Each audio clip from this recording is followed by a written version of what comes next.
భయపడొద్దు అని మరొక్కసారి దేవుడు మనతో మాట్లాడుతున్నాడు. దేవుని బిడ్డ, దేనికోసం భయపడుతున్నావు నువ్వు? నీ భవిష్యత్తు కోసం భయం వేస్తుందా?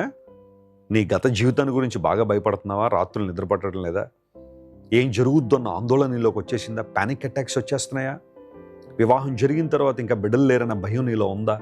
లేదా ఏదో రకమైన భయం, ఫైనాన్షియల్ క్రైసిస్సో, లేకపోతే ఒంటరితనమో, ఎడబాటో, ఒక స్నేహితులు మోసం చేశారనో, బ్యాక్ స్టాబింగ్ జరిగిందనో, వెన్నుపోటు పొడిచారనో, ఏదో రకమైన భయంతో నీలో ఉంటే ఈరోజు ఒక్కసారి దేవునిసల మోకాళ్ళేసి, ప్రభువా నా స్థితి ఇది, నా పరిస్థితి ఇది, నేను నిజంగా భయపడుతున్నాను, నాకు విడుదల ఇవ్వండి అని నువ్వు ప్రార్థన చేయగలిగితే, నేను చెప్తున్నాను దేవుని సేవకునిగా, దేవుడు ఖచ్చితంగా మీకు ధైర్యాన్ని ఇస్తాడు.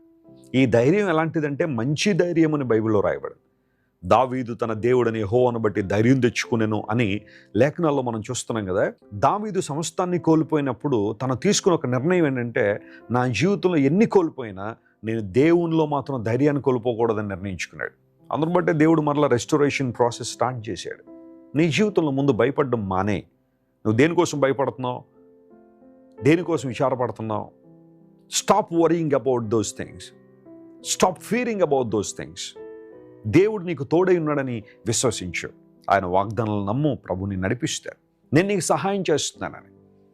ఒక గొప్ప లాయర్ మనకు తెలిస్తే కోర్టులో మనకు సహాయపడతారేమో. ఒక మంచి డాక్టర్ మనకు తెలిస్తే ఏదైనా వ్యాధి వస్తే స్వస్థత ఇవ్వడానికి లేదా ట్రీట్మెంట్ చేయడానికి సహాయపడతారేమో.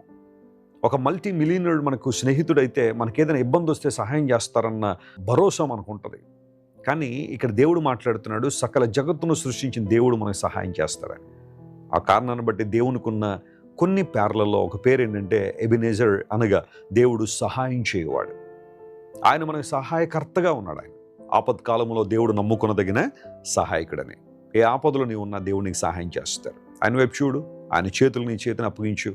దేవుని సహాయాన్ని కోరుకోగలిగితే దేవుడి రోజంతట్లో కావాల్సిన కృప మీకు దయచేసి తన మహిమ కొరకు దేవుడు మిమ్మల్ని వాడుకుంటారు.